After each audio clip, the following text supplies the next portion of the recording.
Well, I got a new one for you today. The old 74 Yamaha DT100, and I know what you're gonna say. I've got more projects than Philly, but this was free-ish. I took this in on trade. I had some old tools laying around that I didn't need anymore. Just wasn't using much. I found a fella that traded me this, not running condition, of course. That's the only way I get things, because I can't afford them if they run. And it's in pretty good condition. It's got some quirks, but it's complete. And it was running 6 months ago, as they always say. So we went ahead and took the trade, and immediately noticed some things were a little wonky. One of the things I wasn't crazy about was the aftermarket carburetor that was installed. It doesn't fit right. It is super cheap, and I don't think we're going to keep it. Also, we weren't getting any spark. That was pretty obvious. There were two things wrong there. The cable coming from the ignition coil was badly broken, and the clutch cover, sorry, how long has that been in my beard? The flywheel cover over here that houses the rotor and stator, it was halfway full with fuel. So it seems like maybe this carburetor leaked out, and it just kind of filled up the flywheel housing, and I don't know, the points and contacts are gross, or the condenser, I don't like anything about it. So we had no spark. The fuel situation was not good. I went ahead and did a pressure test or a compression test on this before I spent any money, and we had a whopping 147 or 150 on the old single cylinder there, which is, in my opinion, good enough to proceed with the project. So I don't like tinkering with the points. Everyone says the points and condensers are finicky on these, just like everything else, but they're especially bad in the fact that they took at least a 6-month bath in fuel. I just said, no, we're gonna do something else. So what I have here is a kit sold by Revival Cycles, made by a company called Vape. It is an electronic ignition, comes with a brand new stator, base plate, very nice brand new rotor, laser engraved. These parts are extremely high quality. It came with a brand new regulator rectifier, as well as a brand new coil. A lot of people say on these bikes just replace the coil, and I read lots of reviews. Amazon, you can get these replacement coils, and it seems like you have a 50-50 chance of it working, and if it doesn't work, you don't know that this was it could be something else. So I don't like messing around. I just replace it all. Also comes with a relay for your kill circuit,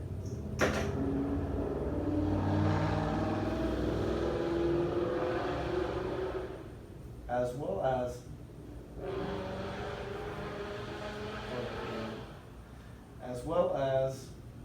a nice instruction manual with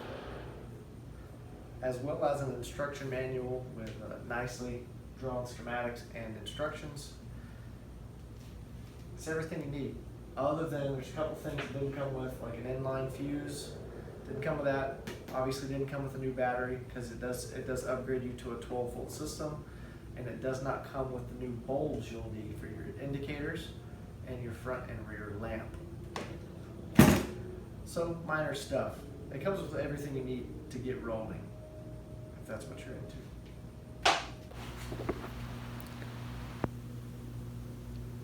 Close-up look at some of these parts.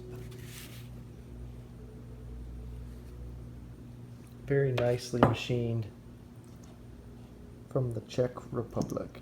I guess that's where Vape's from. The company Revival Cycles that sold me, this kit is from Austin, Texas. It did have some lead time associated with it. It took about 4 weeks to get this made and delivered, and it wasn't cheap. $350. So you really gotta want it. And in this case I do. So we'll work on it. I'll show you, I've already kind of done the disassembly. If you're interested in doing this yourself, this isn't gonna blow your mind. Excuse me. Take the flywheel cover off, you remove the rotor, then you pull off your old stator plate, then you pull this off. You can see there the points and the condenser. I'd actually tried to go ahead and just replace on the points, and that didn't help. Still no spark. So like I said, you can chase your tail doing this stuff, or you can just do it right the first time. And sometimes it's cheaper to do it right the first time.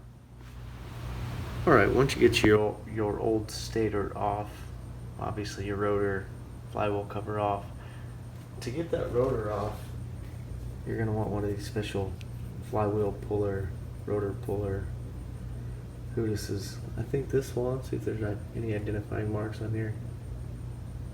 No, but it's a common searchable part. You can get it on Amazon for like $7. Once you get to this point, you want to make sure you remove your little Woodrow key thing. I guess that's going to be in the way. We've got some gunk buildup, so I'm going to go ahead and take a few minutes to clean this off. We're not going to go crazy, but there is some. Ooh, that's harsh. There's some weird buildup here on the crank.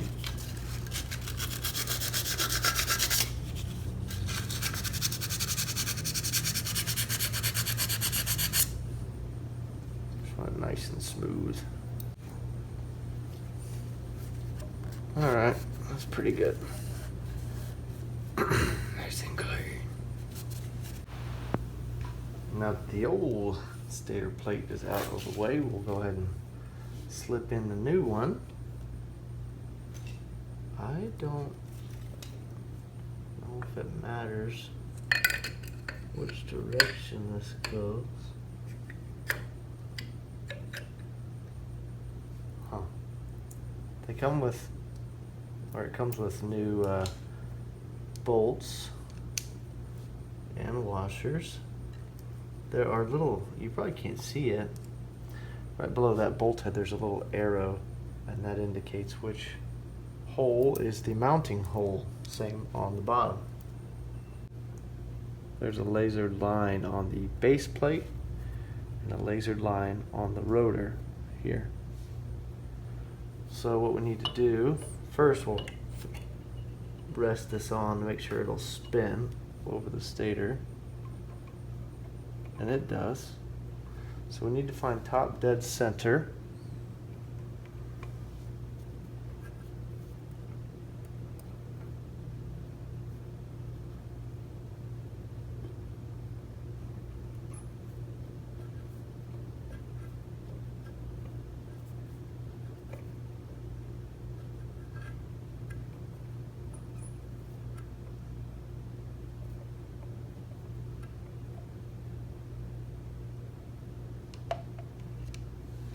Once you find top dead center, pull the rotor off without turning the crank, and then you line this line up with the line on the base plate.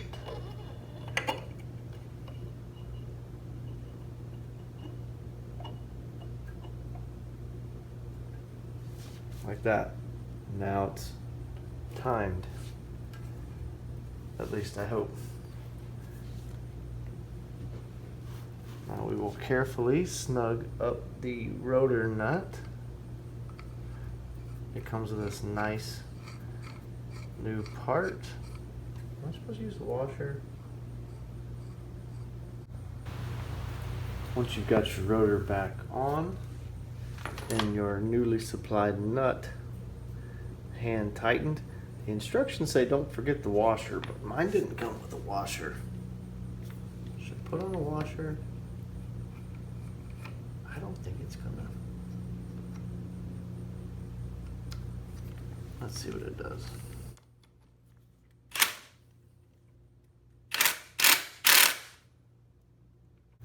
Moving on to the old ignition coil.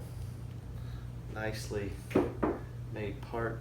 Connectors already pre-installed. Here is they call it the HT wire. This screws on to here.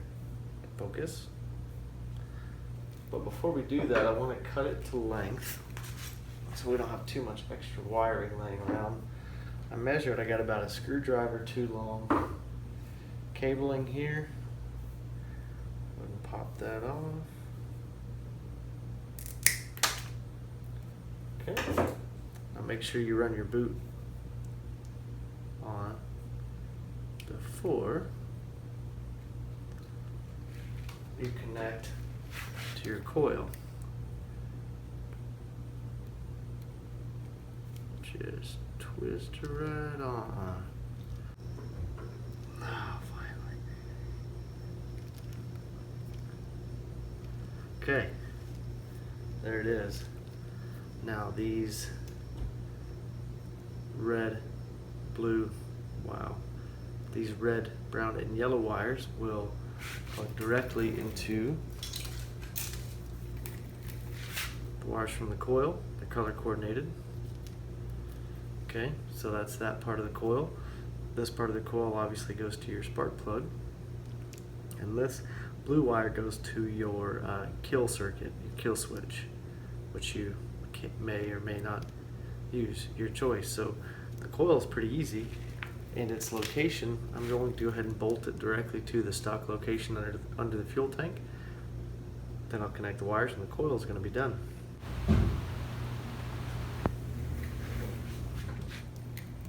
So we fish the stator wire the way the factory wiring goes. It kind of goes over the motor, back up the side, up through the right side where the battery box is, and into this kind of wiring area. So you can see the 3 colored wires, and they'll plug right into the connector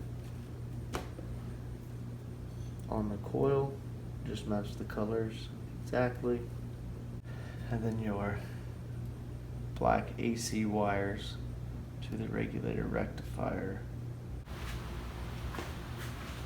So with nothing more than just replacing the stator, sticking the new coil on, and connecting the regulator rectifier, we should see spark. Hopefully you can see this.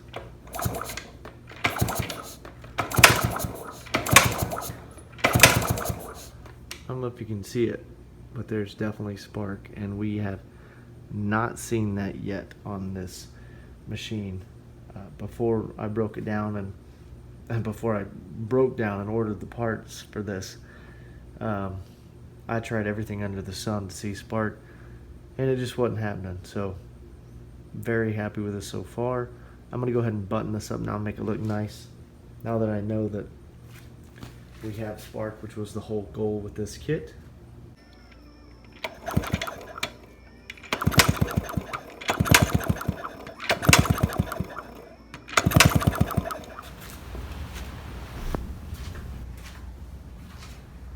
The old ball and chain's making me go to the lake today. We leave in like 5 minutes, so I just want to see if this thing will start.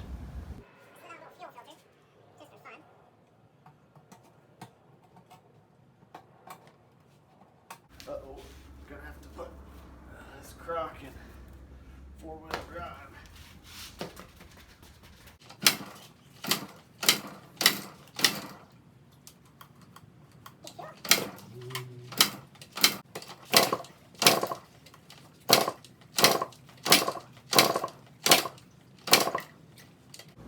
So it's the next day, and my carburetor has been leaking consistently. We're about to see a drip. Boom! And it actually came over here to my terribly hacked brand new gasket that I made too short. I'm gonna fix that, but it hadn't started yet, so I didn't fix it. I put the cover back on, and it started to fill with fuel, just like it did when I brought it home the first time. And disregard the kink fuel lines. I'm gonna clean this up and make it look nice. I'm still testing. But what I wanted to show you was the fact that this is still dripping out of that bowl makes me wonder if I've got a float needle problem, which would also explain, or potentially explain, why I'm having a starting problem. So I'm going to take the carb back off, and we're going to see if we can't dig into that bowl and take a little look at that. Previous condition, and think that it was going to be fine, but I was feeling optimistic. But we'll go ahead and just... Alright, so I don't know how it's supposed to be. What worries me is that the previous owner took this apart. Okay, so the float goes on that way. I want to show you something. Probably not going to be able to see it, but we're going to take a look. Do you see in there? Oh, there's a good shot at it. I think. Pretty sure. That's junk. I hope that's what it is. Let's see if we can clean it out. Alright, now let's check again.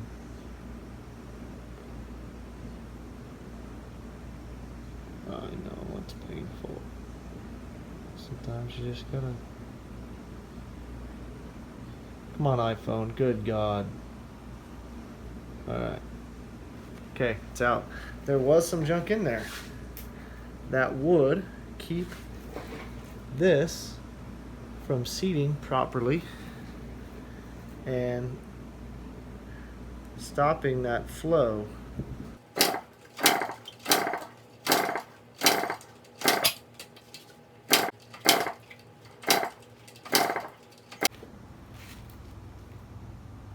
It obviously didn't start. Didn't even try to start. Don't know what the problem is, but I'm going to go ahead and wrap up the wiring for the electronic ignition. There are some grounds I didn't land. I don't think they matter because I'm getting spark. So I don't know why that would cause a problem, but I'm gonna go ahead and address it anyway. I got this lithium battery. It is so light. It feels like the weight of a coffee mug. It's also got a cool voltage indicator, 13.2. Don't know if you can see that on the screen. Based on my research, this was going to fit in this microscopic battery compartment, and it doesn't. It's not even close. That intake tube is all in the way, the factory battery spot. I mean, even with this intake out of the way, it still wouldn't fit width-wise, yonder-wise, between that compartment. So, gonna have to do some deleting on things. A little close-up of how oversized this battery is.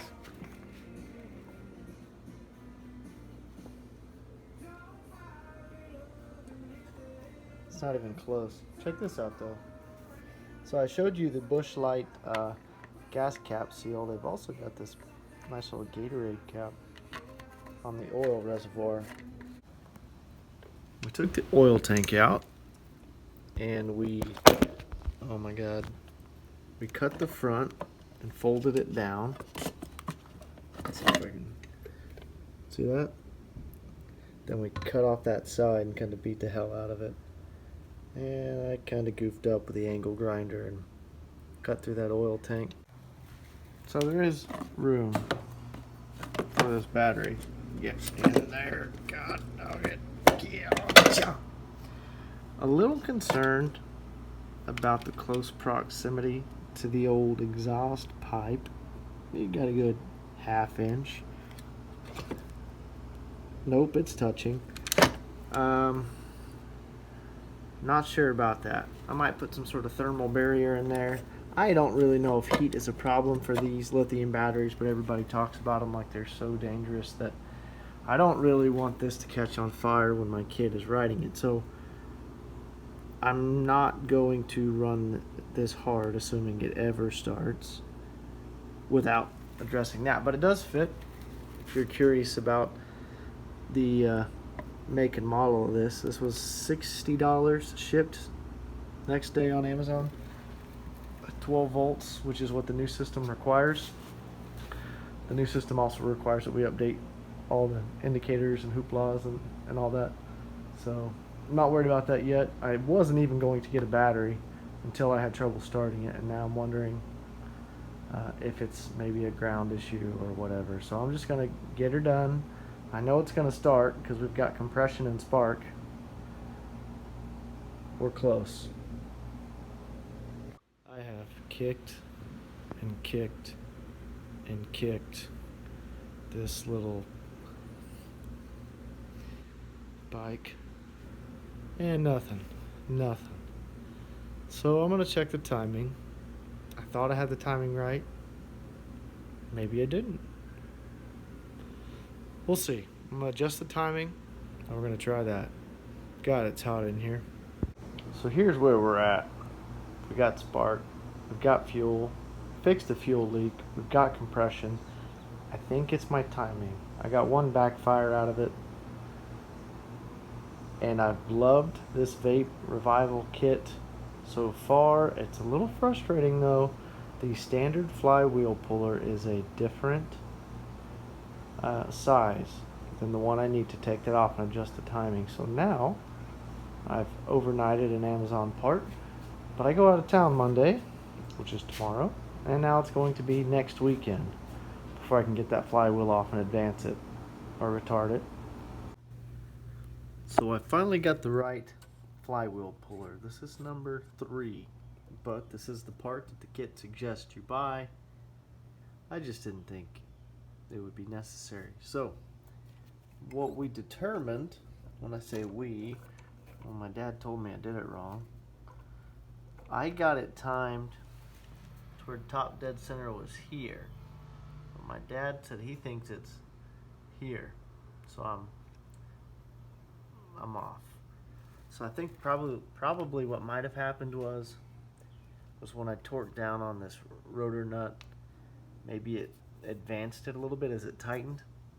So we're gonna pop it off, turn it counterclockwise, tighten it again, and maybe we'll fire.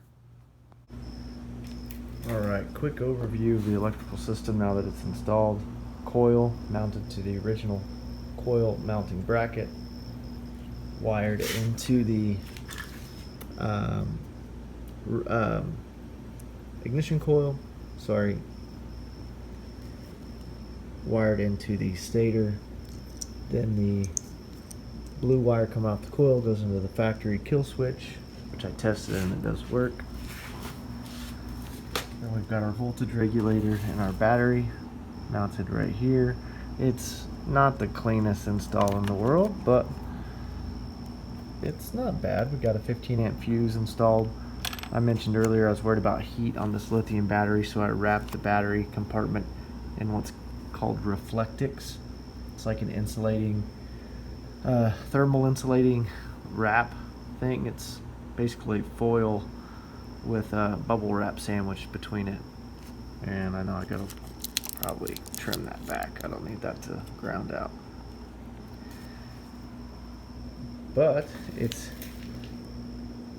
almost 11 o'clock, so we're not going to try to kick it over tonight. But since I was feeling good, I wanted to get all buttoned up and put the tank back on. And if she'll fire up in the morning, we're going to go for a ride. Here's where we're at. I've replaced the electrical system. We've got spark. I know we're at top dead center. We've got good airflow. I've got a clean, nice air filter on there. We've rebuilt the carburetor, cleaned it, believe it to be functional, and we've got fuel in the tank and fuel in the car because I drained the bowl I know I have fuel, I know I have spark, I know I have compression, which is what I had before, but now I know that I'm also at top dead center. Apparently that's important. So I have reason to believe that we have now worked out all the kinks. I didn't start it up last night because it was late, or I didn't try to. Following morning, it's kind of early, that's why I got the door shut. But I think we're gonna get some noise. We're gonna make some smoke.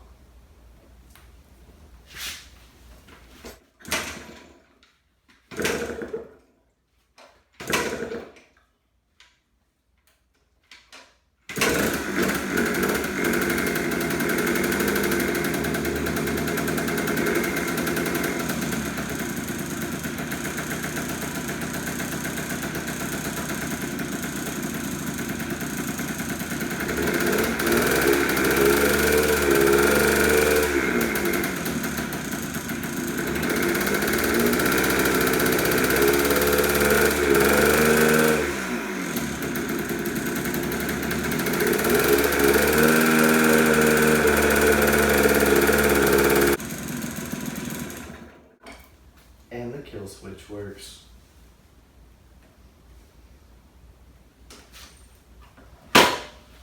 Pretty happy about that. Thanks for watching.